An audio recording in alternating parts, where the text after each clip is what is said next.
Warahmatullahi wabarakatuh.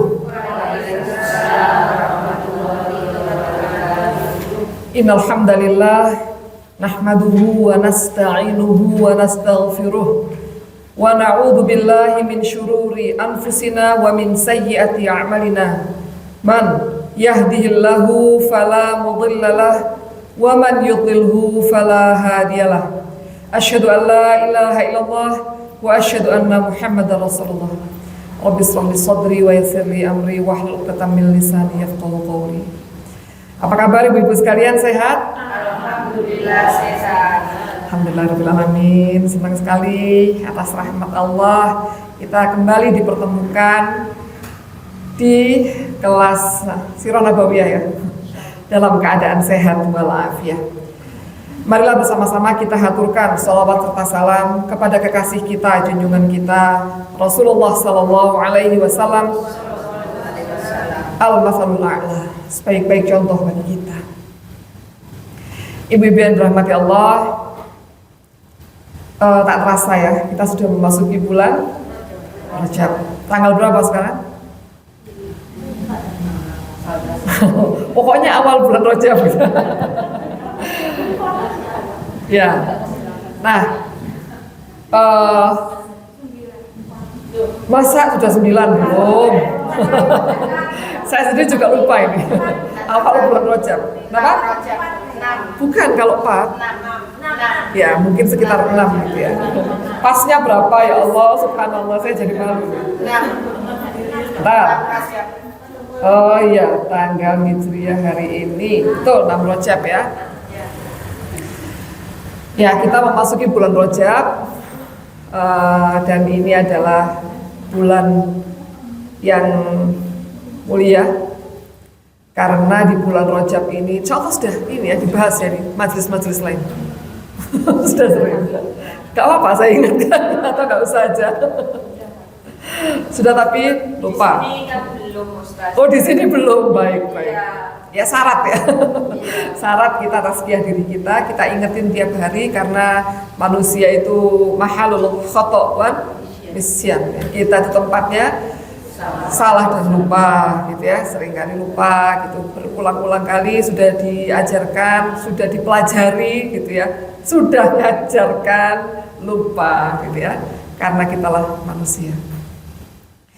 Jadi bulan Rajab ini kalau menurut pendapat seorang ulama Abu Bakar al-Balkhi gitu ya, adalah bulan menanam, Sya'ban bulan menyiram, Ramadan bulan memanen ya, betul, Masya Allah, barakallahu fikum. Akan tetapi apakah yang ditanam, apakah yang disiram, dan apakah yang kelak kita panen? Kalau kita ini ya mau memanen, misalnya kita manen sesuatu yang nggak kita ketahui, atau ibu-ibu sudah tahu apa yang kita tanam, apa yang kita siram, ya. Bulan Ramadan itu adalah bulan musabaqah, ya. Apa musabaqah? Pertandingan, perlombaan. Kita berlomba ngapain? Ya, amalnya hadiahnya apa? Hadiahnya adalah derajat piala yang namanya takwa. Ya, yang dengannya kita berharap Allah akan memasukkan kita ke surga dan menjauhkan kita dari neraka. Ya, bulan Ramadan yang dipenuhi dengan kebaikan-kebaikan, peluang-peluang amal. Gitu ya.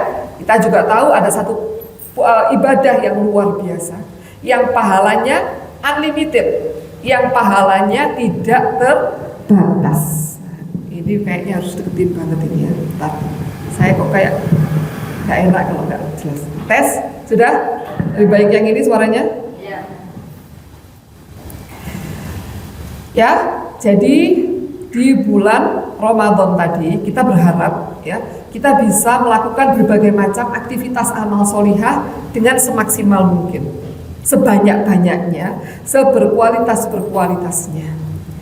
Nah cuman ya masalahnya kita kan kalau banyak itu ya berarti gimana? Berarti harus dipersiapkan. Kalau kita tahu bahwa bulan Ramadan itu adalah bulan perlombaan, adalah bulan pertandingan, maka kira-kira gimana? Kalau anak-anak kita mau ikut lomba, cucu kita mau ikut lomba, kira-kira perlu bersiapkan nggak? Perlu latihan nggak? Perlu latihan otomatis, gitu ya. Kadang-kadang waktu latihannya sama waktu lombanya atau seringkali lebih lama mana? Lombanya cerdas cermat cuma 1,5 jam atau cuma 1 jam. Latihannya bisa berbulan-bulan. Padahal pialanya dunia. Tapi kalau bulan Ramadan ini pialanya apa? Ya, Allah bebaskan dari neraka, Allah masukkan ke surga. Allah berikan sebaik-baik derajat, yaitu derajat takwa. Nah, maka dari itulah ketika bulan Ramadan ya, mungkin akan terasa berat bagi kita tilawah sebanyak-banyaknya. Kenapa? Karena kita puasa. Oke, pahalanya unlimited. Oke, ketika kita berpuasa, kita akan mendapatkan banyak pahala dari Allah. Bahkan seperti apakah Allah menjanjikan pahala bagi kita? Apakah ada ininya? Kalau misalnya kita baca Al-Quran, mungkin pahalanya kita dapat 10 kebaikan per huruf. Ketika kita ngaji, kita tilawah gitu ya, bisa jadi kita mendapatkan per huruf kita mendapatkan 10 kebaikan. Ketika kita infak, bisa jadi kita mendapatkan sampai 700 kebaikan. Tapi kalau puasa, fa innahu li wa ana ajzibi. Ya, karena puasa untukku ya, maka akulah yang akan memberinya balasan, yang akan memberinya upah. Gitu ya.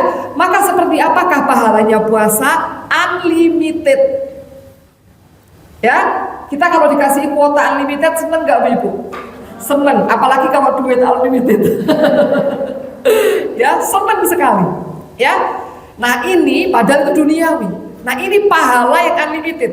Saya seringkali membayangkan pahalanya puasa itu, yaitu ketika kita gitu ya, sudah selesai habis ternyata nggak ada, semuanya pok-pokan. Karena apa? Kita berbuat kebaikan iya, berbuat dosa iya, ya mendapatkan pahala iya, mendapatkan dosa iya, pok-pokan habis. Ketika kita terlambung, gimana ini statusku nggak jelas, ini lebih banyak yang buruknya gitu ya. Ternyata apa? Allah berkata, tunggu dulu wahai hambaku, ada pahala puasa. Bisa jadi ini akan menjadi skoci penyelamat kita. Ya, masalahnya ini puasa tiap hari dan kita ingin melakukan berbagai macam amal ketaatan di dalamnya. Kali kita gemes ya, ya Allah, baca Quran 1 huruf mendapatkan 10 kebaikan. Aku lagi puasa, 10 kebaikan kali berapa ribu huruf yang kita baca, dan dalam keadaan kita puasa, tergiur nggak sama janjinya Allah itu? Wallahu la yukhliful mi'ad. Allah nggak akan pernah mengingkari janjinya. Kita tergiur pastinya, tapi pastinya membutuhkan upaya yang lebih. Ya, yaitu ketika kita puasa, kita baca Quran, haus, nggak bisa minum. Kalau sekarang mah enak, haus, ya ketika tilawah sandingannya sudah ada jus, sudah ada air, lengkap, paket lengkap, ngantuk ada kopinya.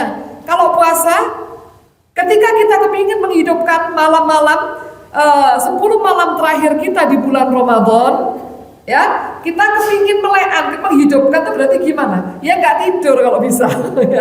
Bangunnya jam berapa? Bangunnya maksimal saya bangun jam 1. Apakah bisa instan? Harus ini, kita harus riyadhah. Maka bulan riyadhah ini, bulan latihan inilah yang disebut bulan menanam dan bulan menyiram. Gitu ya Bu ya.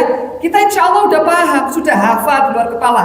Mungkin hadisnya, Arabnya kita sudah hafal, sudah ngelontok. Cuman sejauh manakah kita mengimplementasikan itu, mungkin masih ada gimana ya kira-kira. Karena kita bingung apa yang harus ditanam. Ternyata kita sekarang sudah tahu, alhamdulillah biidznillah, apa yang harus ditanam? Amal solih sebanyak-banyaknya. Insya Allah bulan-bulan kemarin kita sudah cari benih. Ya, misalnya aduh kayaknya aku ini kepingin banyak ngajinya, tapi kok masih berantakan tahsilku. Gitu ya. Maka sudah janjian sama Ustadzah Eni. Misalnya gitu ya, Ustadzah mohon waktunya gitu ya. Ini sudah janjian bulan Rajab eksekusi tiap hari belajar ngaji. Ya, kepingin punya hafalan yang tahu artinya, kepingin menikmati bacaan sholatnya, Ustadz imam ketika kita sholat di belakangnya kita tahu artinya, kita belajar sama aman, promosi terus. Ya, jadi kita tahu artinya, Bu. Kalau tahu artinya tuh nikmat, Bu, masya Allah, rasakan nanti. Yang sudah gitu ya ikut sama yang belum ikut pasti terasa, gitu ya, kelezatannya ketika kita tilawah. Ketika kita sholat di belakangnya imam dan kita bisa menghadirkan ya ruh kita karena kita tahu maknanya. Walaupun panjang an-naba disambut dengan an-naziat, kemudian abasa imamnya lagi semangat gitu ya, kita nggak masalah. Dari ayat ke ayat kita menikmati dengan tetesan air mata, dengan ingat dosa-dosa. Apakah ada ibadah yang lebih nikmat dari itu? Jadi saat-saat kita berduaan dengan Allah, saat-saat kita menghadap Allah, ya Allah, syahdu, khusyuk, indah sekali. Nah itu perlu dipersiapkan. Itu nggak bisa instan, banyak amalan yang ditawarkan sama Allah di bulan Ramadan. Maka kita tanam mulai sekarang. Coba dibuat list gitu Bu ya. Kita ini kalau mau mantu gimana Bu? Serius nggak Bu? Serius, Masya Allah, ada bukunya sendiri Ustazah. Ini buku primbon mantu. Sampai mulai cateringnya, undangannya siapa saja, kemudian gedung, dekorasi dan lain-lain sebagainya ada di buku ini semua. Rapi kita tuliskan, padahal apakah sudah tentu kita mantu? Apakah yang hak itu al-mantu hak atau al-mautu hak? Al-mautu hak. Ya, belum tentu kita bisa mantu, tapi Masya Allah persiapannya. Tapi untuk menghadapi kematian yang itu pasti kullu nafsin dha'iqatul maut, setiap jiwa pasti dia akan dha'iqah, dia akan merasakan gitu ya, kematian. Ma qaddamat lighad, apa yang kita persembahkan untuk hari esok kita.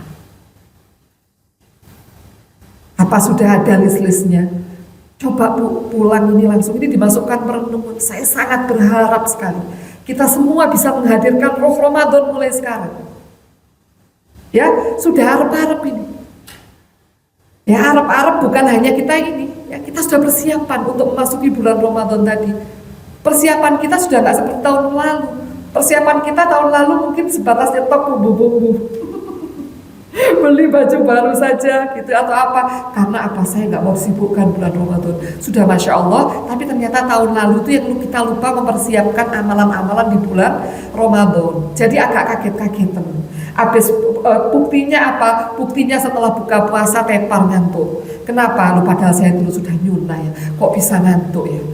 Saya itu sudah makan kurma dulu, diikuti dengan air. Itu kan bukannya Rasulullah. Iya, tapi setelah sholat saya masuk ke menu utama, kemudian diiringi dengan menu penutup.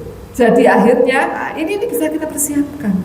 Sekarang kita memperbanyak puasa. Bukan lain sebut ini puasa Rejab atau puasa Rejab. Itu ulama-ulama kita Bu.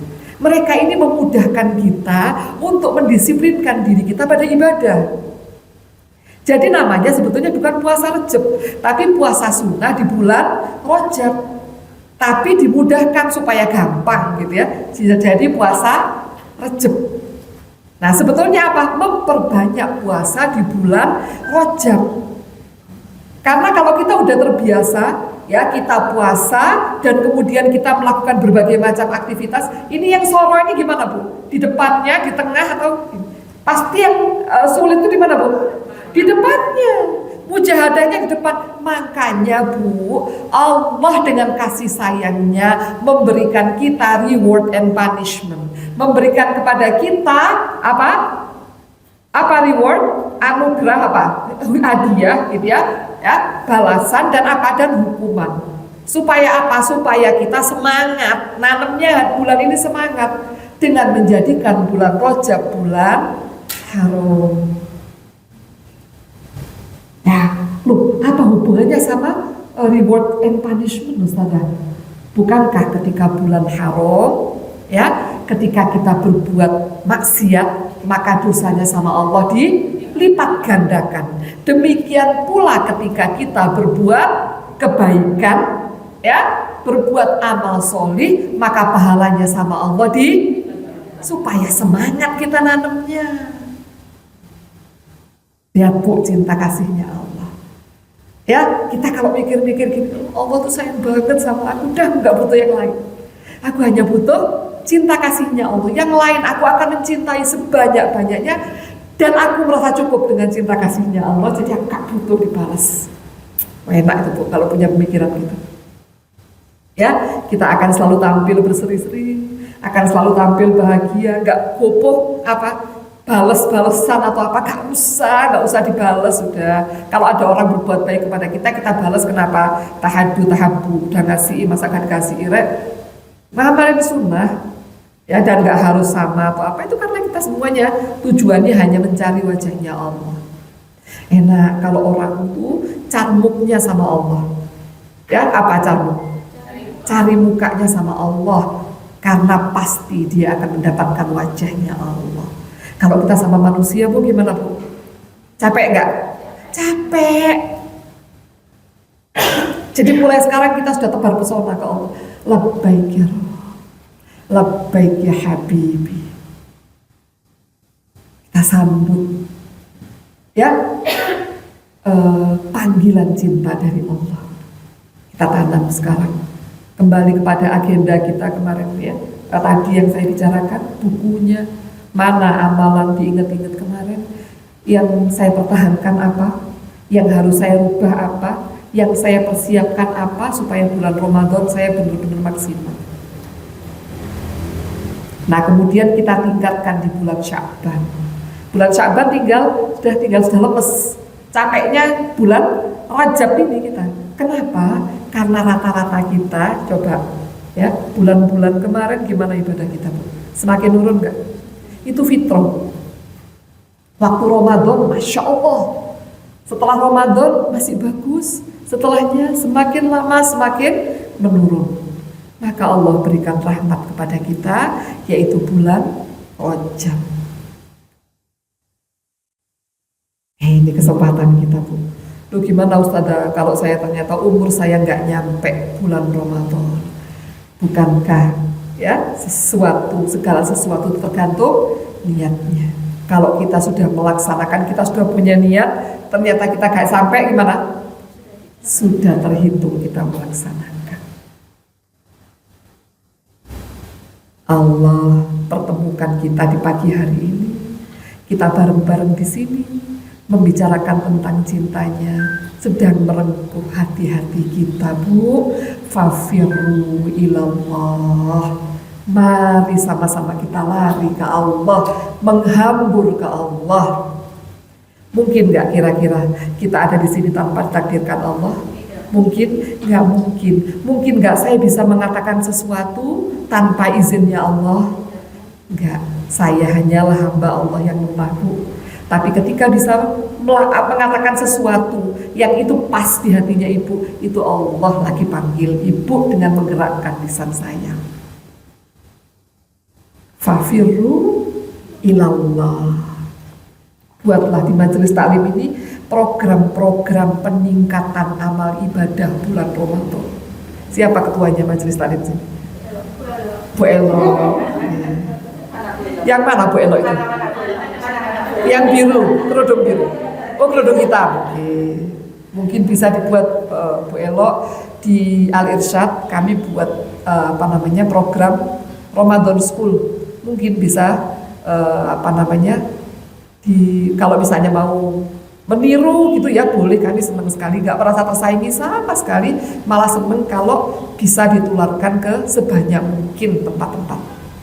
Jadi ada pelajaran seperti fikih Ramadan, kemudian fikih prioritas. Fikih prioritas itu gimana Bu? Supaya kita ini ketika bulan Ramadan itu kan penting semua ya aktivitas ya. Masain suami, anak kan juga penting gitu ya. Ibadah juga penting. Nah ini mana kira-kira yang harus kita prioritaskan dan gimana memprioritaskan? Ada yang seperti itu. Ada juga yang khusyuk fi sholat, macam-macam. Itu semua untuk persiapan Ramadan. Gitu ya. Ramadan tambah sepi. Kenapa? Kalau di sini Ramadan sepi. Soalnya semuanya ikut nyasar aja. Oh, nggak masalah. Tapi kita udah siapin. Jadi nanti jamaah majelis ini, majelis taklim apa namanya ini? Ar-Raudhah. Sudah nggak bertanya bagaimanakah hukumnya kalau mendengarkan suara adzan di mulut kita masih ada makanan? Sudah keren, kita pertanyaannya sudah bukan itu. Kenapa? Karena udah disiapin sekarang, udah ada ilmunya. Gitu ya Bu ya? Ayo, nanti bisa saya share. Kalau kepingin tahu, monggo japri, saya share nanti kurikulumnya seperti apa. Jadi kita siapin Ramadan sepenuh hati, sepenuh jiwa. Kita tanam sebaik-banyaknya amal solih dan kita harapkan kita sirami di bulan Sya'ban. Kita harapkan dia akan berbuah di bulan Ramadan. Ya, sebetulnya Ramadan itu juga bukan segala-galanya. Terus kalau Ramadan berarti harus hanya Ramadan. Ramadan itu bulan kita digembleng sama Allah. Ibaratnya kita tuh dimasukkan di apa? Kawah candra dibuka gitu ya. Ya, digodok sama Allah untuk menjadi pribadi yang bertakwa. Kemudian itu untuk bekal bulan-bulan setelahnya. Dibekali aja kita, kadang naik, kadang turun, apalagi nggak dibekali. Kita siapin ya. Bismillah. Ya, hari ini saya tadi tuh mau tanya sama Ustazah ini, berhubung sudah malam saya gitu. Masa tanya apa namanya waktu jam 3 belum tanya ya. Materinya udah pernah saya ajarkan apa. Dulu pernah bahas tentang Bunda Khadijah di sini kalau nggak salah. Itu aja sekali aja. Oh sekali? Oh iya, kok ingat saya 2 kali. Yang satu yang suara saya serak, yang satu yang itu. Oh setelah itu berarti sama Ustazah ini ke tempat lain. Oh ya Allah gitu ya. Baik. Kalau misalnya kita sirah nabawiyah, gitu ya Bu ya. Kalau sirah itu kan perjalanan hidup, gitu ya. Perjalanan hidup biasanya dinisbatkan kepada Rasulullah SAW. Gitu. Nah, kalau sirah nabawiyah itu kita butuh waktu yang panjang dan lama, gitu ya. Waktu yang lama, terus ini berurutan gitu. Nah, biasanya kalau untuk yang insidental itu kita membahas tentang kisah-kisah sahabiah. Gitu ya, yang bisa kita ambil ininya di sini rata-rata usia ya, lagi lucu-lucunya.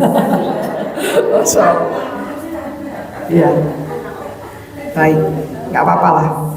Saya terlanjur menyiapkan materi tentang Rumaisyah binti Milhan, gimana? Nggak apa-apa. Rumaisah, Ummu Sulaim. Pernah dengar? Insya Allah pernah. Ummu Sulaim ini sangat istimewa. Gak apa ya, itu aja. Kalau misalnya ibu-ibu merasa sudah loh aku ini sudah bukan masanya misalnya gini, mungkin bisa diajarkan ke anaknya, gitu ya, diajarkan ke menantunya, gitu ya. Ya, pokoknya insya Allah nggak ada sesuatu itu yang sia-sia. Ya, tapi masih punya suami ya rata-rata. Ada yang masih punya, ada yang sudah tidak. Nah, ini yang masih punya, ini khususnya ini penting. Kisahnya Ummu Sulaim. Udah, bismillah ya. Jadi kita mulai dengan satu hadis yang mulia. Ya, ruya Muslim an Anas bin Malik radhiyallahu anhu, an Nabi sallallahu alaihi wasallam qala, dakhaltul jannata fasami'tu khushfah. Faqultu man hada? Qalu hadhil Rumaisah bintu Milhan Ummu Anas bin Malik. Insyaallah ya. Jadi diriwayatkan oleh Imam Muslim dari Anas bin Malik radhiyallahu anhu ya, bahwa ketika Mi'raj Rasulullah SAW itu kan ditunjukkan surga dan neraka gitu ya. Nah, ketika mampir ke surga itu Rasulullah SAW menceritakan kepada para sahabatnya pengalaman ketika mampir ke surga. Dakhaltu jannah, aku memasuki surga. Fasami'tu khushfah, gitu ya, maka aku mendengarkan sesuatu. Khushfah itu kayak suara kemersek gerakan. Nah, gitu ya, kayak kita kadang-kadang kan kok supaya ada orang tahu gitu ya. Nah, itulah khasyfah. Faqultu man hadha? Maka Rasulullah bersabda, siapa itu? Nah, kemudian berkata suara gitu ya, hadihil Rumaiso bintu Milhan. Ini ada Rumaiso bintu Milhan atau Rumaiso bintu Milhan atau Ummu Sulaim, Ummu Anas bin Malik radhiyallahu anhu. Bu, waktu Mi'raj itu Rasulullah itu sudah hijrah atau belum? Rumaiso ya atau Ummu Sulaim ini kunyahnya Ummu Sulaim ya. Ada yang menyebutkan namanya adalah Rumaiso, ada yang menyebutkan namanya adalah Rumaiso. Yang jelas kita tahu kunyahnya, julukannya yaitu Ummu Sulaim. Ya, Ummu Sulaim bintu Milhan ini dari Bani Najjar. Ya, kabilah yang sama dengan kabilah kakek buyutnya Rasulullah Shallallahu Alaihi Wasallam yaitu Salma bintu Amr. Siapakah Salma bintu Amr? Salma bintu Amr itu adalah ayahnya, ibunya Abdul Muthalib. Siapa Abdul Muthalib, Bu? Sampai sini sudah paham. Kakeknya Rasulullah Shallallahu Alaihi Wasallam. Nah, punya ibu namanya Salma bintu Amr An-Najjariyah Al-Khazrajiyah. Itu ya dari Bani Najjar, ya dari kabilah Khazraj. Ya tinggal di Madinah. Ini Rasulullah belum pernah ketemu dengan Rumaiso, belum pernah ketemu dengan Ummu Sulaim. Tapi ketika Mi'raj, beliau mendapati sudah ada Rumaiso di sana. Keren nggak, Bu? Dan Rasulullah juga mendengar suara terompahnya Bilal. Dan sahabiah yang dilihat sama Rasulullah waktu itu adalah Rumaiso. Padahal belum pernah ketemu. Nah, berarti yang akan kita bahas sekarang adalah sosok yang sangat istimewa. Ya, dia masih hidup tapi ya sudah ada citranya di surga. Ya. Siapakah dia? Namanya adalah Rumaiso atau ada yang berpendapat Rumaiso tadi atau Sahla bintu Milhan bin Khalid bin Zaid bin Haram bin Jundud al-Ansariyah An-Najjariyah Al-Khazrajiyah Al-Madinah Madaniyah. Ya, jadi ini tentang namanya ini ada perbedaan pendapat. Nah, kemudian ya Allah, ini Al-Qur'an. Hadis ya. Ya, kalau bisa ini ya saya taruh di atas saja ya.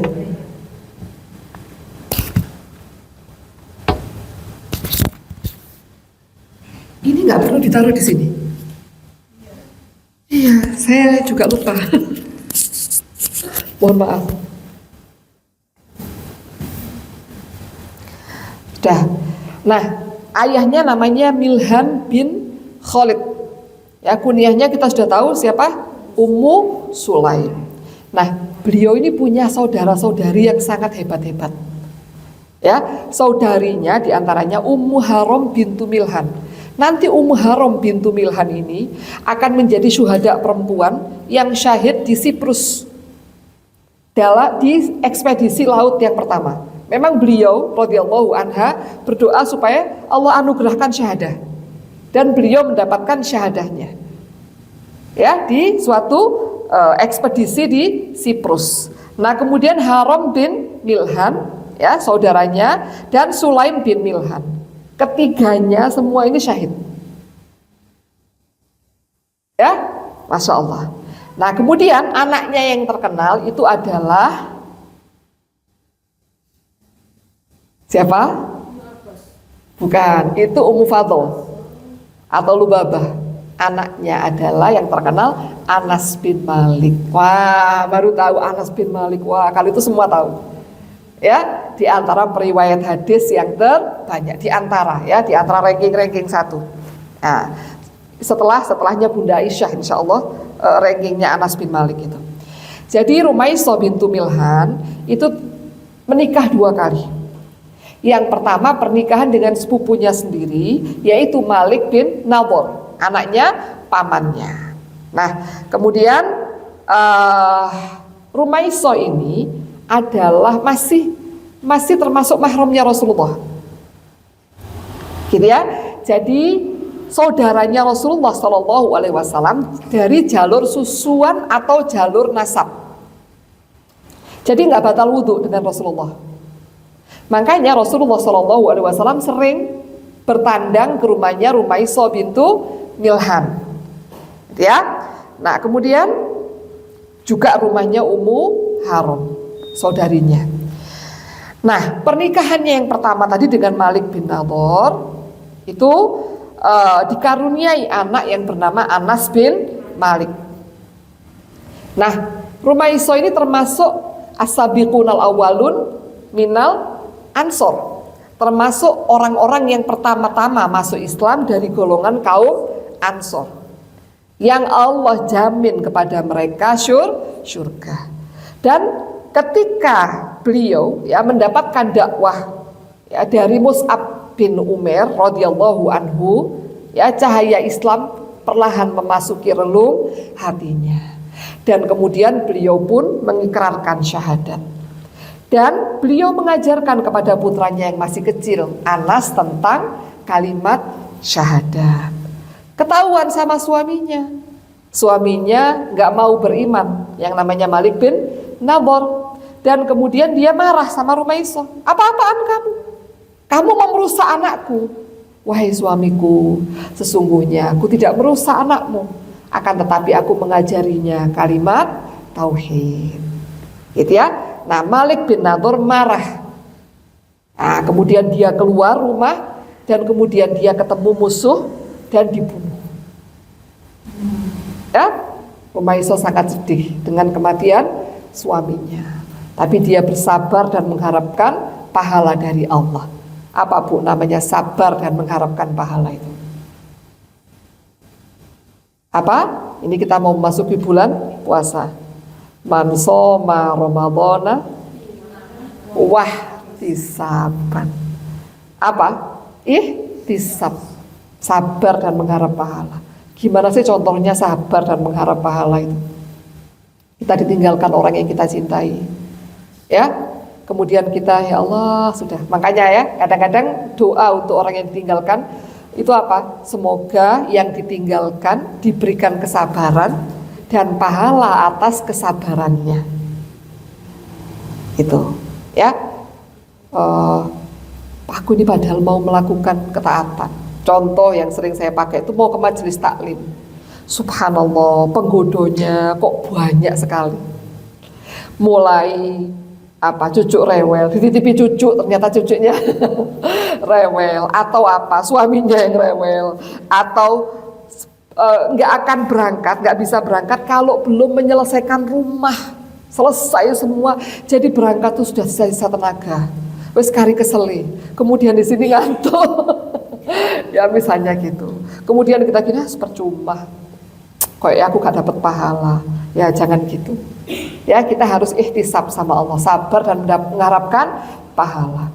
Ya siapa tahu, dan insya Allah jalan berliku yang Allah berikan kepada kita justru menambah kemuliaan kita, justru menambah pundi-pundi pahala yang Allah berikan kepada kita. Masa sama yang berangkat ke majelis taklim tinggal berangkat mandi, nyiapin pakaian berangkat, sarapan sudah tersedia, sama yang harus berjuang dulu baru bisa berangkat, masa sama? Tentu saja nggak sama. Ya, nggak ada yang gratis ibu-ibu. Setiap tetes keringat yang kita teteskan di jalan Allah itu nanti akan dibalas dengan Allah. Gitu ya, pasti dibalas. Nggak ada yang gratis. Gitu ya, maka ketika kita tahu ya Allah, aku capek kayak gini nih, misalnya kita tuh sudah berusaha baik, ternyata ini ya masih ada tantangan dan gangguannya dan godaan, tapi kita tetap berusaha. Aku harus jadi hamba Allah yang terbaik, sabar dan mengharapkan pahala. Ya, ihtisab dari kata hisab, gitu ya. Kita hisab itu apa? Kita minta dihisab sama Allah. Kita totalan sama Allah. Ya Allah, nggak apa-apa sudah, tapi saya ini pamrihnya cuma sama dirimu ya Allah. Enak nggak kalau gitu? Nggak apa-apa, sampean gitu ya, nyakiti saya misalnya gitu ya, saya nggak bales. Kenapa? Bukan saya takut sama sampean, karena Saya kepingin caper sama Rob saya. Aku maafin ya Allah, aku maafin ya Allah. Perkataannya yang menyakitkan, tapi ya Allah, ampunilah dosa-dosa hamba ya Allah. Indah nggak? Pamrih sama Allah itu ihtisab. Ya, kalau sama manusia, percuma, capek kita, nggak bisa, nggak dapat apa-apa. Yang ada kita dapat pegel, kecewa ketika kita menggantungkan harapan kita kepada yang sama-sama rapuhnya, sama-sama lemahnya. Gitu ya? Baik. Jadi Rumaiso tadi dia ihtisab, dia sabar dan mengharapkan pahala dari Allah Subhanahu wa taala ketika ditinggalkan suaminya. Maka beliau berazam gak akan menikah sebelum apa? Anas meninggalkan putingnya, atau gak akan menikah di referensi yang lain sebelum Anas yang menyuruhnya. Gitu ya.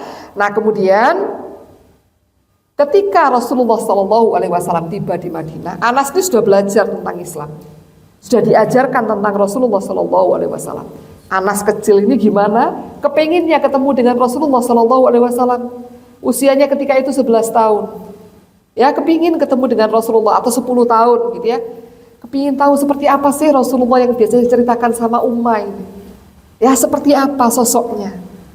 Ya, Anas ini termasuk di antara anak-anak muda, anak-anak kecil yang nyambut Rasulullah dengan Tola'al Badru. Nah, itu ada puisinya, tapi wallahu alam ya, apakah sama seperti itu ya, Tola'al Badru yang dinyanyikan seperti itu, atau itu hanya puisi-puisi saja sekarang dinyanyikan.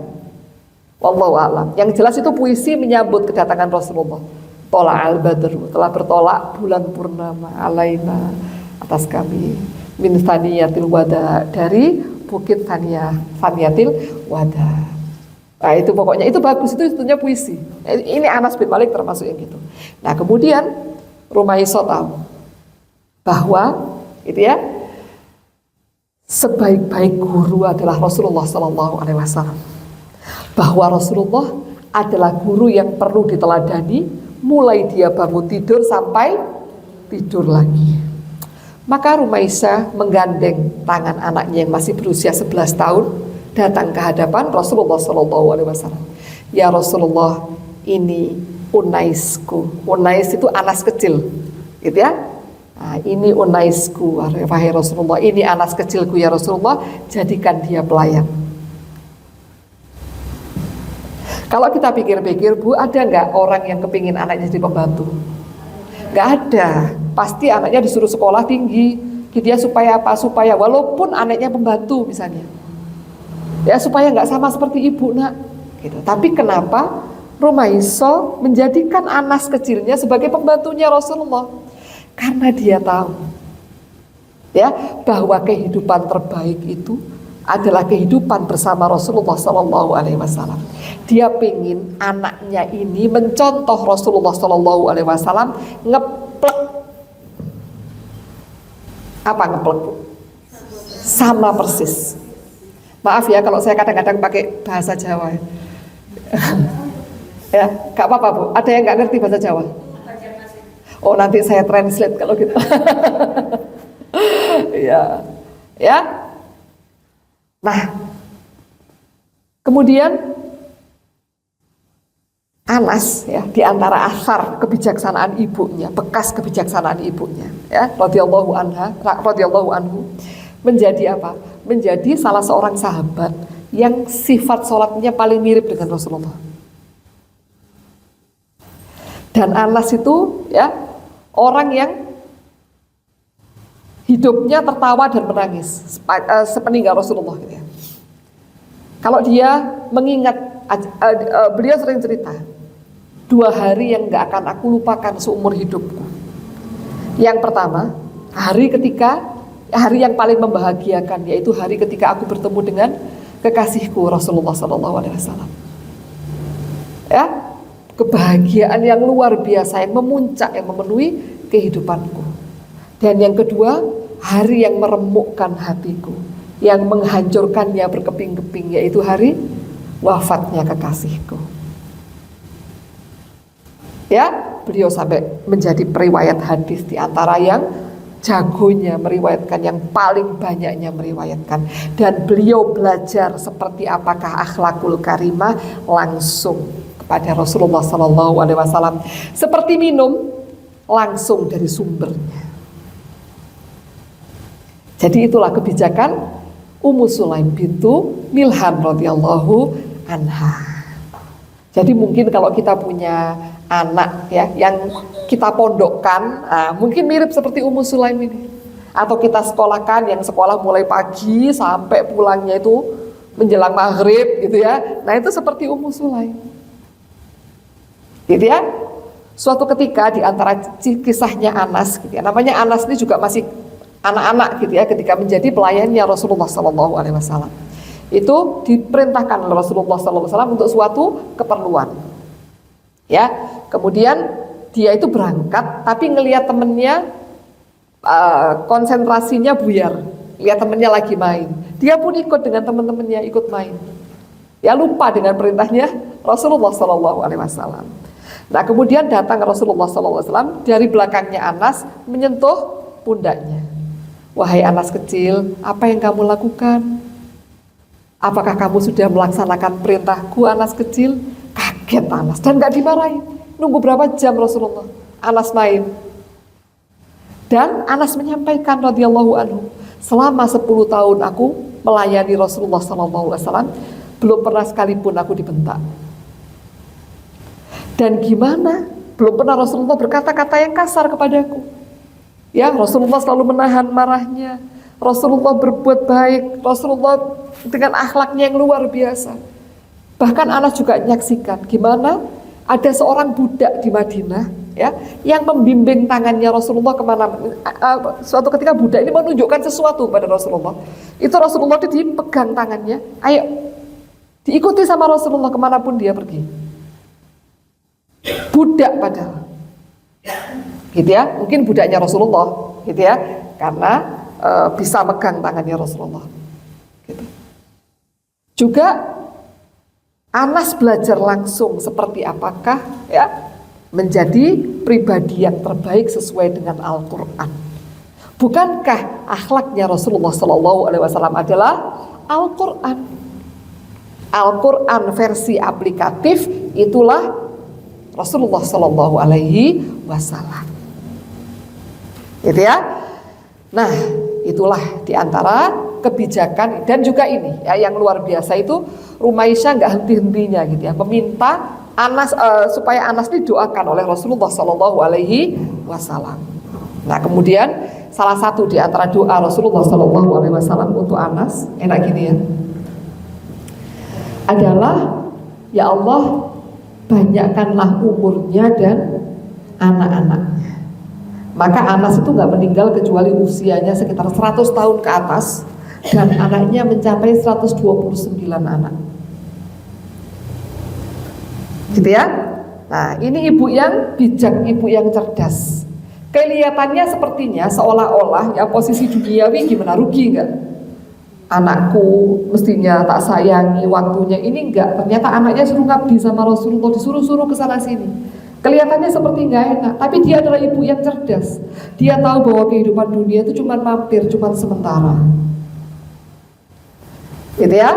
Nah, suatu ketika kisah tentang Ummu Sulaim dan Anas ini, ya, ibu beranak yang solihah ini menjadikan nama Rumaisyah itu harum. Ya, ada seorang musyrikin Madinah belum masuk Islam waktu itu, Abu Thalha, yang jutawan, hartawan, dermawan, gitu ya, dan rupawan Madinah, meminang Rumaisyah. Ya, nah kemudian dia membawakan semua lamaran yang hebat-hebat, yang bling-bling gitu ya, diberikan kepada Rumaisyah sebagai lamarannya. Menikahlah denganku wahai Rumaisyah. Nah kemudian Rumaisyah berkata, aku ini seorang muslimin, kamu seorang musyrik, kita gak bisa bersatu. Gak mungkin seorang muslimah menikahi seorang musyrik. Ya, maka pulanglah Abu Thalha. Tapi dia penasaran, ini kemungkinan nakal-nakalannya Rumaisyah saja, mungkin kurang banyak. Maka dia pun besoknya membawa harta yang jauh lebih banyak, perhiasan, ya, berlian, emas dan lain-lain sebagainya dia bawa. Kemudian apa yang dikatakan Rumaisah? Wahai Abu Thalha, laki-laki sepertimu ini sungguh sulit ditolak. Tapi ketahuilah, aku seorang muslimah dan kamu seorang musyrik. Tidak mungkin bagiku untuk menikahi seorang musyrik. Perempuan, urusanmu bukan itu. Urusanmu apa? Urusanmu ini loh, emas, permata, gelang, kalung ini. Kan urusannya perempuan itu. Bukan, wahai Abu Thalha, bukan itu yang aku butuhkan. Nah, di situ ya, Abu Thalha, cahaya Islam memasuki jiwanya Abu Thalha. Baik, aku masuk Islam. Kok ada perempuan yang istimewa banget? Kok ada perempuan yang dia lebih tertarik dengan aku masuk Islam daripada segala perhiasan yang indah ini? Perempuan mana yang gak suka dengan perhiasan? Ya, kalaupun gak suka make, dia suka ngoleksi atau suka punya, minimal bisa dijual lagi. Ya, kemudian kata Abu Thalha, apa yang harus aku lakukan kalau aku mau masuk Islam? Ya, pergilah kepada Rasulullah SAW. Kemudian diantarkan oleh Anas, sekaligus dinikahkan di hadapan Rasulullah SAW. Ya, menikahlah Ummu Sulaim dengan mahar yang paling mahal.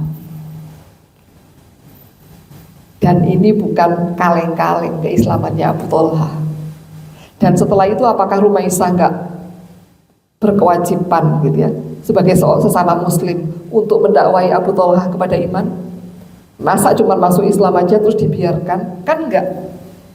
Ya, otomatis dia harus mengajarkan agama ini kepada suaminya, tapi dengan uslub, dengan cara yang seperti apakah? Ini yang perlu kita teladani. Jadi Bu, kalau ada di antara kita ini ibu-ibu yang suka datang ke pengajian, sementara suaminya masih belum, ibunya suka dengar murotal, suaminya suka dengar musik, ya, ini ada baiknya kita belajar dari Ummu Sulaim. Seperti apakah dia berdakwah kepada suaminya? Dari mahar yang terbaik tadi, adakah mahar yang lebih baik daripada Islam? Ya, kita Bu, kalau disuruh masuk agama Buddha gitu ya, kita diberi dunia beserta isinya, kita mau? Enggak mau. Ya, berarti yang paling mahal itu apa Bu? Iman. Yang paling mahal itu adalah iman kita. Maka apa? Maka maharnya Ummu Sulaim ini adalah sebaik-baik mahar. Gitu ya. Nah, kemudian Ummu Sulaim ini rumahnya sering dikunjungi oleh Rasulullah SAW. Ya, kenapa? Bahkan Rasulullah tidur di situ, Rasulullah sholat berjamaah di situ dengan keluarganya Ummu Sulaim. Ya, kita sudah bahas karena Ummu Sulaim ini masih mahramnya Rasulullah SAW. Ada yang menyebutkan termasuk bibinya Rasulullah SAW dari jalur sepersusuan. Ya, makanya asi-asi itu yang dijual itu kita perlu tahu siapa yang punya.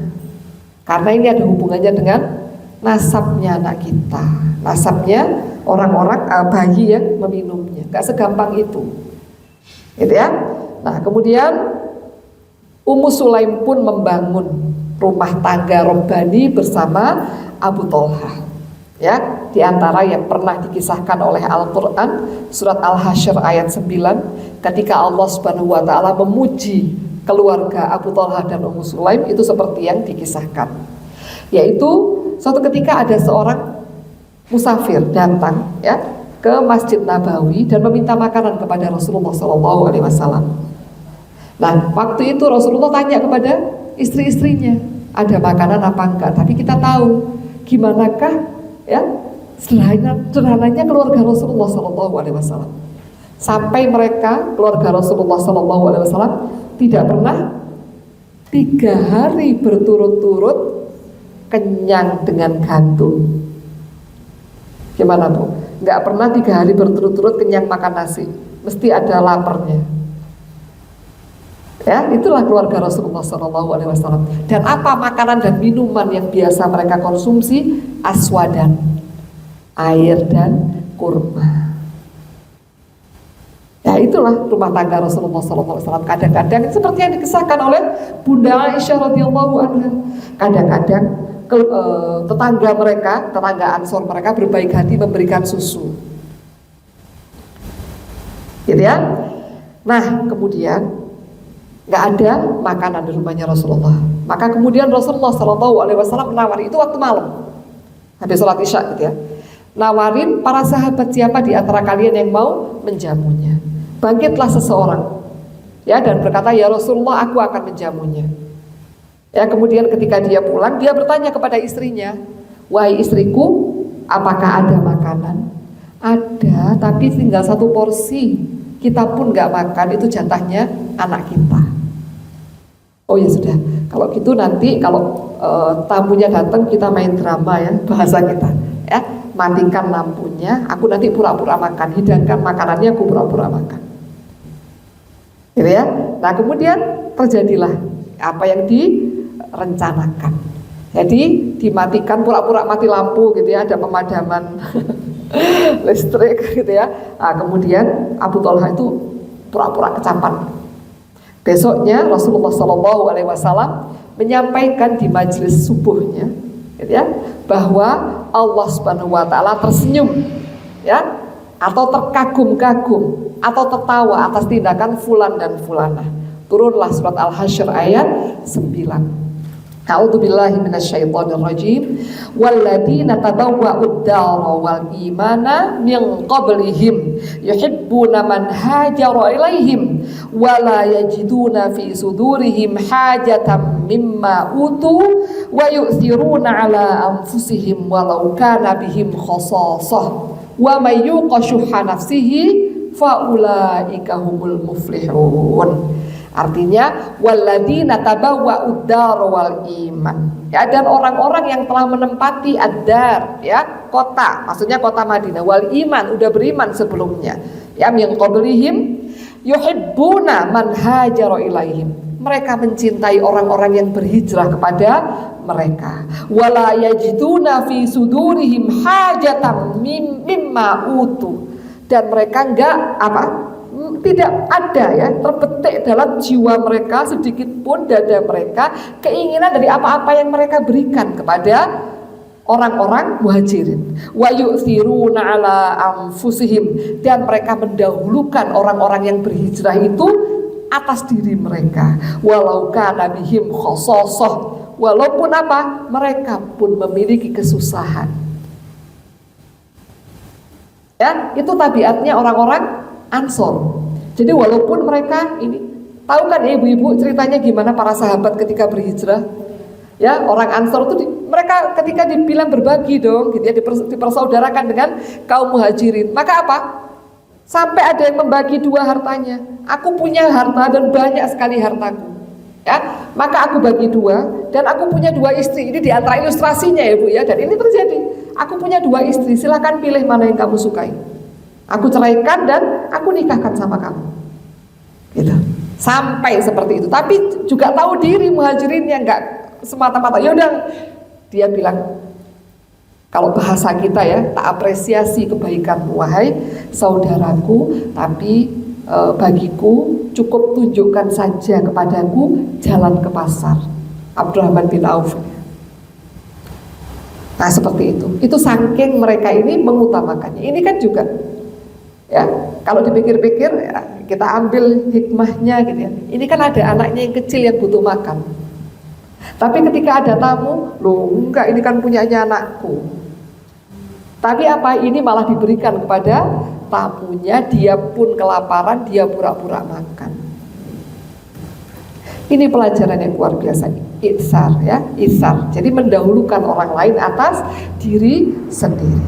Nah kemudian Allah melanjutkan, wa may yuqa shuhha nafsihi fa ulaika humul muflihun. Barang siapa yang yuqa, yang dipelihara ya dari suhha, ya syuhha nafsi, dari kekikiran dirinya, faulaika humul muflihun. Maka mereka itulah orang-orang yang beruntung. Sampai dipuji sama Allah, sampai Allah tersenyum, Allah kagum sama perbuatan mereka berdua, yang mana itu adalah Abu Thalhah dan Ummu Sulaim. Kok bisa sehebat itu? Gimana cara dakwahnya Ummu Sulaim kepada Abu Thalhah?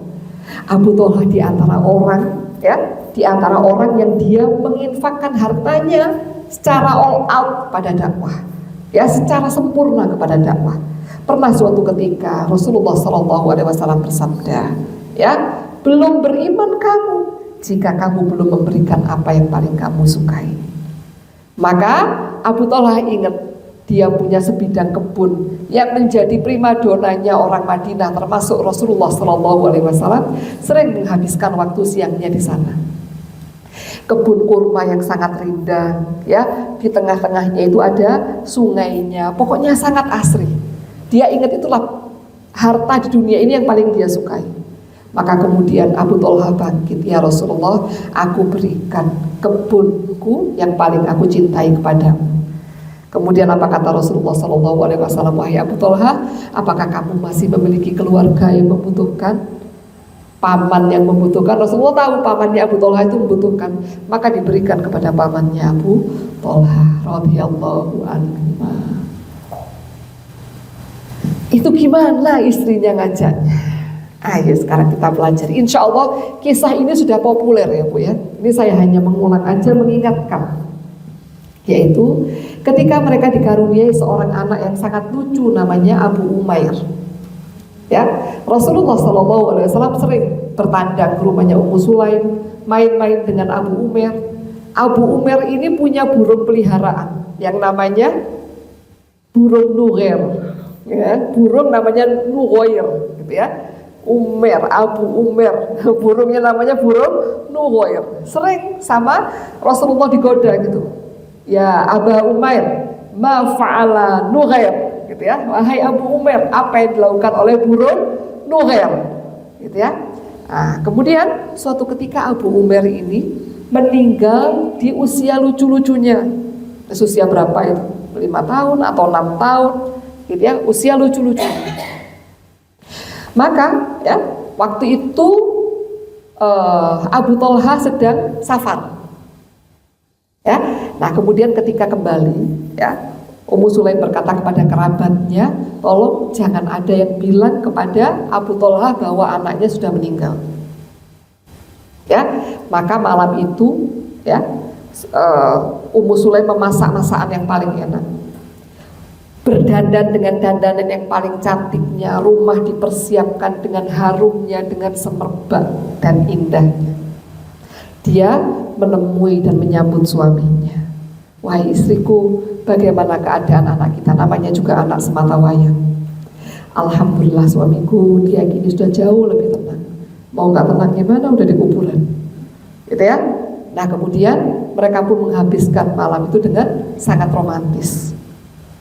Di ujung malam, lihat uslubnya seorang wanita solihah ketika dia berdakwah kepada suaminya, caranya. Wahai suamiku, jikalau engkau memiliki, dititipi satu barang oleh satu kaum, dan kemudian kaum tadi mau membawa kembali barang itu, apakah barangnya akan kamu kembalikan atau tidak, wahai suamiku? Tentu aku kembalikan, itu bukan milikku. Demikian pula dengan Abu Umair, wahai suamiku, dia adalah titipan Allah dan Allah kini mengambilnya. Dalam keadaan junub, bukan seperti itu, suaminya junub. Berdiri Abu Thalhah itu marah dia. Bagaimana mungkin kamu baru-baru mengatakan kepadaku sekarang, ya, bukan ketika aku pertama kali datang. Maka ya, saat sholat subuh, pada sholat subuh, ya, Abu Umair pun Abu Thalhah pun mengadukan Ummu Sulaim kepada Rasulullah SAW. Maka apa kata Rasulullah SAW? Apakah kalian menghabiskan malam berdua semalam? Iya. Semoga Allah memberkati malam kalian. Kemudian ibu tahu, mereka dikaruniai 10 orang anak hafal Quran. seorang istri solihah, wujud dari dia memahami ilmu adalah dengan ketaatannya kepada suaminya. Bukan ketika dia sudah punya ilmu dia, mohon maaf, mentengkel sampean aku gak ngerti wong sampean gak ngaji. Mangkane ngaji yo, aku kukurmu gini, gak seperti itu, Bu. Ini mungkin bisa menjadi pelajaran untuk kita semua. Kita diberi keluangan sama Allah waktu untuk ngajar karena apa, Bu? Karena suami kita lagi banting tulang sekarang. Suamiku itu ustazah, dapak ya mene ya sik turu, sik nglekor. Mungkin masih asik tidur, masih molor gitu ya. Kemudian kalau gitu gimana? Suamiku itu loh suka maksiat. Suamiku itu loh pedih. Suamiku itu loh apa? Banyak kan ya problem suami. Nah kalau itu saya dengar dari Ustaz Umar Mita kemarin, kita ini lupa, berarti kita ini amnesia dengan tujuan Allah menghadirkan seorang suami dalam kehidupan kita. Apa fungsinya suami, Bu? Mohon maaf yang udah menjadi janda ya. Mungkin bisa ke anak-anaknya ini, putri-putrinya dimotivasi gitu ya. Apa fungsinya suami? Itu bukan fungsi utama, ada fungsi utama. Itu memang iya, pemimpin. Fungsi utamanya adalah perisai kita dari api neraka. Kok bisa? Bu, kalau seorang istri melakukan perbuatan maksiat sehingga dia diganjar dosa, apa yang dilakukan? Ketika dia nanti dibangkitkan di yaumil mahsyar, apa dia langsung ditanya sama Allah? Siapa yang tanya dulu? Suaminya dulu.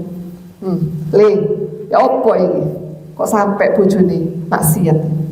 Kok sampai bojone ndak kudungan misalnya? Kok sampai bojone seperti ini? Suaminya dulu yang tanya. Maka beliau buat ilustrasi yang sangat indah. Seolah-olah apa? Punggungnya suami kita itu menghadap neraka, dadanya menghadap kita. Besarnya tanggung jawab seorang suami sama istrinya. Ya kalau istri mah gampang. Ketika dia sholat, ya dia puasa, dia nggak zina, dia taat sama suaminya, baginya surga, manggil dari manapun pintu surga. Orang perempuan yang bisa melaksanakan 4 tadi kewajiban apa aja? Sholat, puasa, taat sama suami, tidak zina, menjaga farjinya, baginya surga. Enak nggak jadi perempuan? Tapi kadang-kadang mereka jadi bahan bakar neraka karena apa? Awalnya nggak syukur sama suaminya sehingga nggak taat. Sadar gak ngerasa no duwe bojo koyo bojoku. Iya sampai gak ngerasa no duwe bojo koyo bojoku. Gitu ya. Urip itu sawang sinawang. Kan sama. Mungkin ya saya nggak sanggup untuk punya suami seperti ibu-ibu. Ibu-ibu belum tentu sanggup punya suami seperti suami saya. Dan itu adalah kunci surga saya. Jangan kita bilang gini, oh sopo sih, wes gak kerja, wes gini. Kita nggak akan dihisab atas perbuatan dosa suami kita sama kita, atau perbuatan dosanya dia. Dia, naudzubillah ya, naudzubillah dia zina, atau dia melakukan dosa-dosa besar, kita nggak dihisab. Ya itu urusannya dia. Kuburane, dewe-dewe itu berlaku untuk seorang. Tapi kalau suami,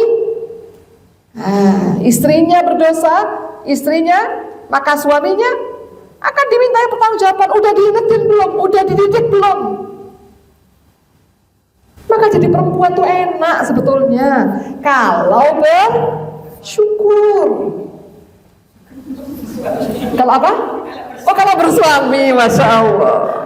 Saya keliru berarti tadi, keliru. Jadi seorang istri itu enak sebetulnya. Kalau bersyukur itu gak ada pilihan kalau itu ya. Kalau bersyukur sama suami, ya dalam kehidupan kita suami hadir, ada yang membawa buket bunga, ada yang membawa buket duri. Ya, yang membawa buket bunga itu kadang-kadang kita ini suka lupa. Suami wis kuwena Masya Allah, awal bulan uangnya di amplop diberikan ke kita, saya gelan baru dibuka, mah ini kurang. Ada yang gitu ya, ada yang ganyak, terus ini aduh sudah pokoknya dengan sifatnya yang keras, atau dengan apa, dengan kemaksiatannya, atau dengan apa, dengan itu, dengan ini. Bu, coba kita pikirkan, di antara dua keadaan tadi, mana yang akan memasukkan kita ke surga, mestinya itu lebih kita cintai. Apa rumusnya? Mana yang lebih memasukkan kita ke surga, itu mestinya yang lebih kita cintai. Kalau dengan duri yang dibawakan tadi, bertumpuk tadi, ternyata apa? Ternyata kita kesakitan, menyebabkan kita apa? Kita lari sama Allah, itu jauh lebih baik, ya, daripada dibawakan bunga tapi kita mabuk sama wanginya, kita lalai. Tapi tentu saja kita pinginnya diberikan bunga dan digandeng ke surga. Ya, itu idealnya. Tapi tentu saja kehidupan dunia kita ini ujian. Ya, karena ujian maka di depan kita ada apa, Bu? Ada soal yang harus kita kerjakan. Maka jangan berharap kita memasuki kehidupan dunia ini tanpa kita diuji, karena kita ada di ruang ujian. Berarti kita harus menghadapi soal. Nah, kalau soal tadi suami, kalau dia membawakan duri, ya Allah, sepertinya Engkau ingin memberikan pahala kesabaran kepada hamba. Dan tidak ada amalan hati yang lebih tinggi daripada sabar. Sabar dan puasa. Ya, puasa ini amalan badan, sabar amalan hati. Ini yang pahalanya gak terbatas, yang Allah memberikan pahala unlimited ini tadi. Bahkan nanti, Bu, malaikat-malaikat yang terima tamu di surga, ya, mereka akan menyambut kita ahlu surga, amin ya rabbal alamin, dengan apa? Tagline-nya apa? Omongannya malaikat yang terima tamu, salamun alaikum bima sobartum. Keselamatan atas kalian karena apa? Kesabaran kalian. Maka ayo tengadahkan tangan ke langit, berdoa, ya Allah, hamba tidak minta diringankan, hamba minta diberi kesabaran, kesabatan, keteguhan hingga akhir hayat hamba. Rabbana taqabbal minna, ya Allah, terimalah amalan kami. Gitu ya, kita lihat seperti apakah seorang wanita yang dia sudah mengetahui ilmu agama, seperti apakah interaksi sama suaminya. Ya, sehingga bahasa dia untuk mengajak suaminya ke surga adalah apa? Adalah bahasa pengabdian seorang istri, bahasa cinta dan kasih sayang. Kita itu kadang-kadang, Bu, kadang-kadang loh, tapi ya, saya nggak bilang sering-sering, mungkin kadang-kadang agak sering deh. Ya, mudah-mudahan diberi hidayah. Itu suka sama suami itu gimana? Suka kadang-kadang nggak sabar, itu jutek. Aku kesel. Mulai, misalnya ini ada yang tipe-tipe ibu rumah tangga, ibu yang bekerja itu biasanya ada yang sampai udah kerja setengah mati, pulang lah sampai ini udah omah lapoai, mulai saya berantakan. Itu bukan omongannya orang yang dia tuh belajar ilmu agama. Mestinya kalau dia belajar ilmu agama, begitu dia pulang capek gitu ya, dia ngelihat kotor rumah seperti itu, suaminya rokokan depan rumah, apa yang dia lakukan? Ambil sapu, bukan dipukulkan suaminya loh ya. Langsung apa? Langsung Rabbana taqabbal minna innaka antas samiul alim. Karena jalan ke surga itu gimana? Jalan ke neraka itu gimana? Ya, huffat al jannah bil makarih. Ya, surga itu diliputi dengan hal-hal yang gak disukai sama nafs kita, sama syahwat kita. Wa khuffatin nar bisyahawat. Dan neraka ditutupi dengan hal-hal yang disukai oleh syahwat. Ya, kurang 7 menit ini saya. Ya. Nah, seperti itu. Ya, jadi kalau misalnya kita gini, ya Allah kok capek banget ya. Nggak ada kehidupan dunia yang nggak capek. Bismillah. Ya, semangat. Karena apa? Kita di ruang ujian. Bu, saya kasih contoh ya. Seorang yang lupa dengan bunga, ya mabok bunga tadi. Mabok buket bunga yang indah tadi. Saya punya sepupu saya sendiri. Ya. Suaminya itu ya Allah luar biasa baiknya, Bu. Sampai istrinya nih harga nggak ngerti. Nggak ngerti sudah. Semua apa yang diinginkan diberikan. Istrinya ini dimuliakan. Sampai istrinya tambah hari tambah gendut. Suaminya tambah lama tambah kurus. Ya iya, Bu. Luar biasa. Ya. Istri ini rupanya terlena. Tadi saya bilang apa? Mabok bunga tadi. Ya. Sehingga apa? Dia sia-siakan kebaikan suaminya tadi. Sampai suaminya wafat. Dan sekarang kerjaannya tiap hari menangis. Kenapa? Teringat untaian demi untaian bunga yang dipersembahkan suaminya dalam kehidupannya. Sementara dia cuma menusukkan duri. Itu, Bu. Manusia itu gimana, Bu? Kalau diuji dengan yang enak-enak seringkali apa? Lupa. Itu tadi saya bilang mabok bunga. Kalau diuji dengan yang gak enak-enak, maka kita kembalikan rumusnya lagi apa? Tadi apa? Mana yang akan menyebabkan kita ke surga itulah yang lebih kita cintai. Mumtazah. Mana yang akan menyebabkan kita ke surga, itulah yang lebih kita cintai. Karena hakikatnya kehidupan dunia ini pasti sorong, pasti gak enak. Nanti enak itu di mana? Di surga. Ya. Nah, kemudian juga satu kisah lagi, yaitu tentang Abu Thalhah. Suatu ketika, ya, dia di masjid, ya, beliau radhiyallahu anhu di masjid dan ngelihat ada rona lapar. Ini waktu duha. Jadi Rasulullah tuh punya kajian duha jam-jam 9-an. Gitu tuh ada kajian duhanya Rasulullah. Setelah kajian duha, Rasulullah qainullah. Ibu-ibu ngikutin nggak yang 24 jam bersama Rasulullah itu? Yang di WhatsApp. Kalau ada yang ngirimin itu ikutin, Bu. Bagus itu. Jadi apa yang dilakukan oleh Rasulullah SAW selama 24 jam. Ya, inspirasi amalan harian kita. Suatu ketika Abu Thalhah itu melihat, ya Allah kayak Rasulullah ini kayak lapar ya. Ada rona lapar di wajahnya Rasulullah. Kemudian pulang tanya kepada istrinya, Ummu Sulaim, ada apa di rumah? Ya, ini cuma ada gandum sedikit sama apa ada daging, gitu ya. Ya sudah masakkan, gitu ya, masak semua. Nah, kita panggil Rasulullah makan bersama 1 atau 2 orang muridnya. Sudah. Kemudian Anas bilang sama Rasulullah ya, diundang Abi makan gitu ya.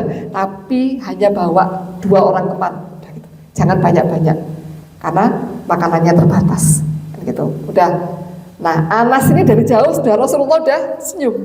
Sepertinya dia datang membawa kebaikan untuk kita semua. Ya, padahal maksudnya bisi-bisi. Wahai anak muda, Anas, ya, tampaknya kamu datang membawa kebaikan buat kita. Katakan apa yang diperintahkan kepadamu. Ya Rasulullah, ayah memanggilmu untuk makan. Kan gak enak di depan semua orang, masa mau bilang 2 orang aja. Gitu ya, alhamdulillah, gitu ya. Ini sak majelis duhanya Rasulullah itu berapa ratus orang yang datang. Ya, Abu Thalhah ngundang kita makan. Ya, kemudian apa?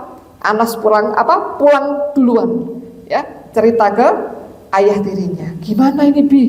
Kok Rasulullah bilang seperti itu? Ini Abu Thalha udah gelisah ya, di depan pintu rumahnya, ya Rasulullah.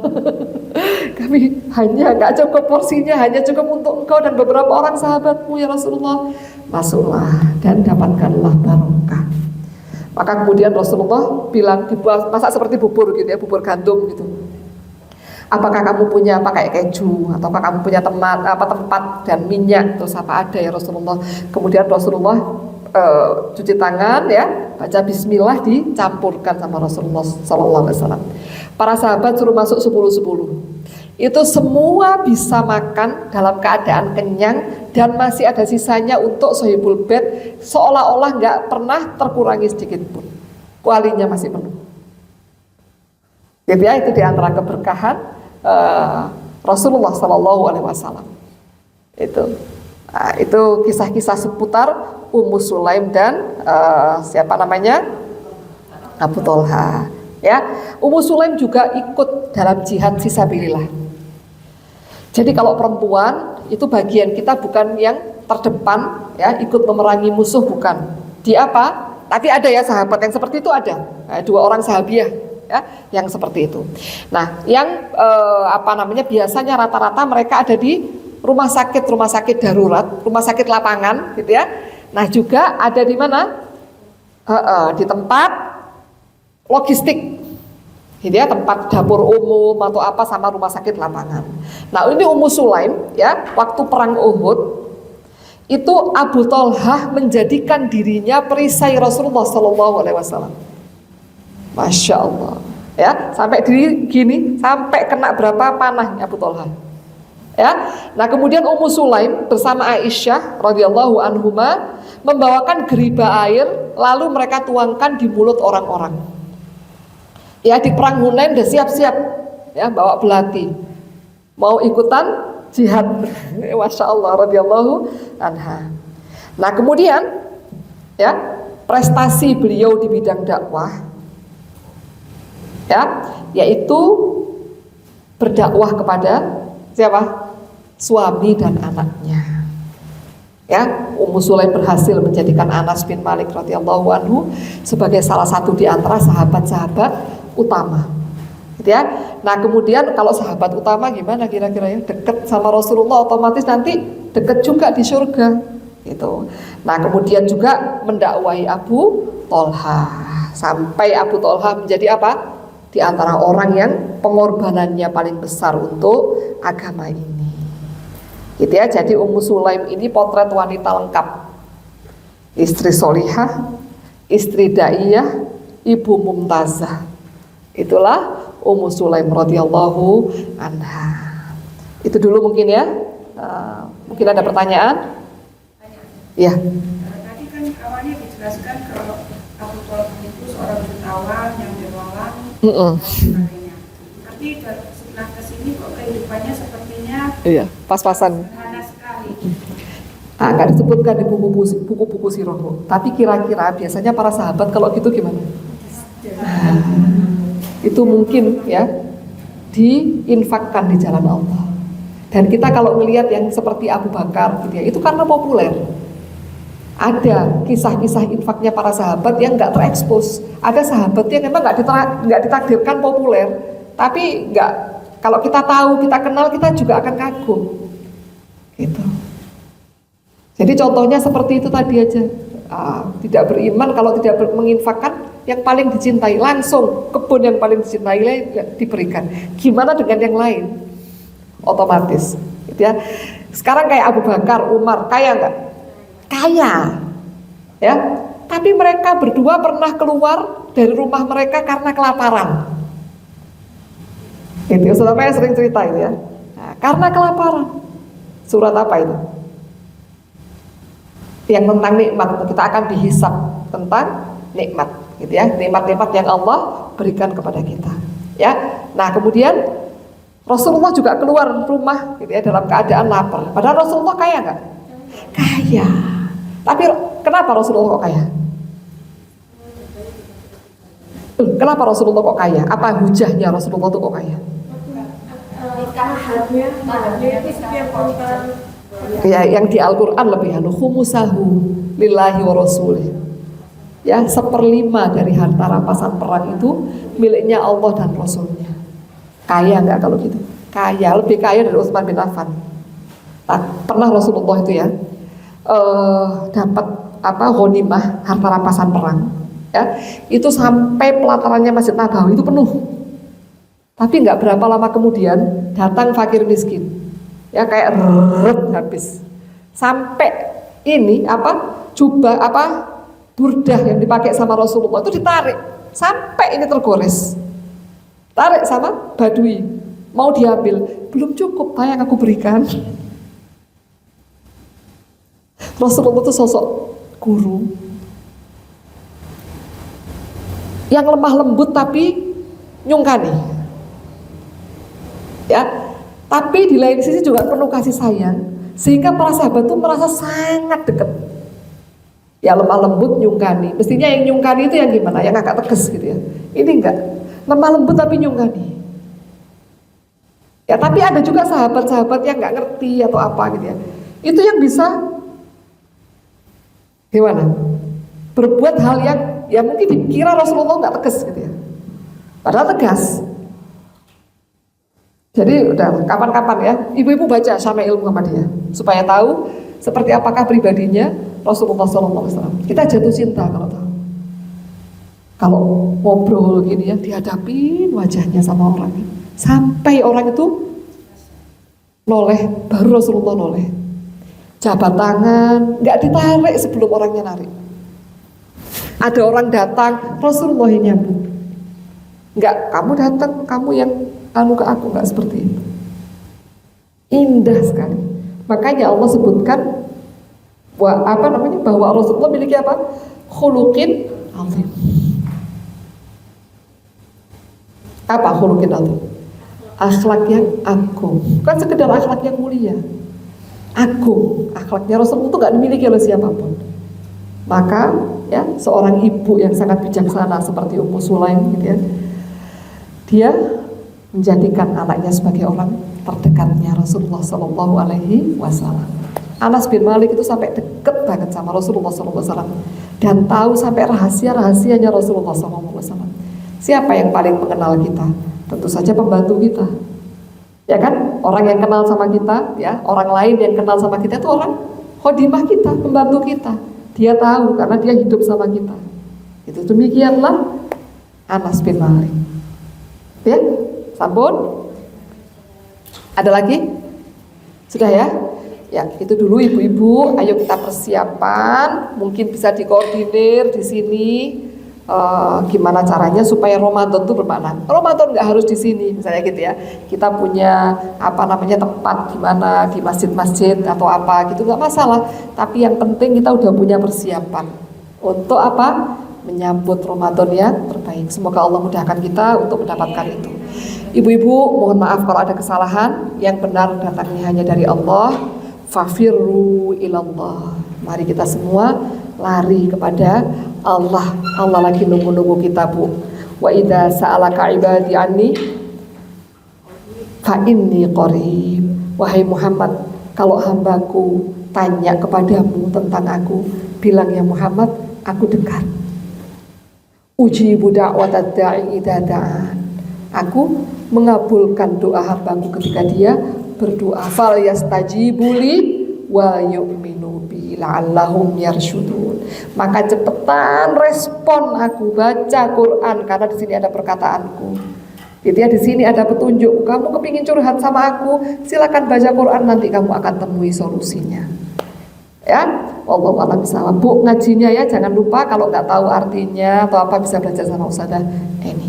Barakallahu fikunna jami'an. Kita tutup dengan istighfar dan doa kafaratul majlis. Astaghfirullahaladzim, astaghfirullahaladzim, astaghfirullahaladzim. Subhanakallahumma bihamdik, asyhadu an la ilaha illa anta, astaghfiruka wa atubu ilaih. Assalamualaikum warahmatullahi wabarakatuh.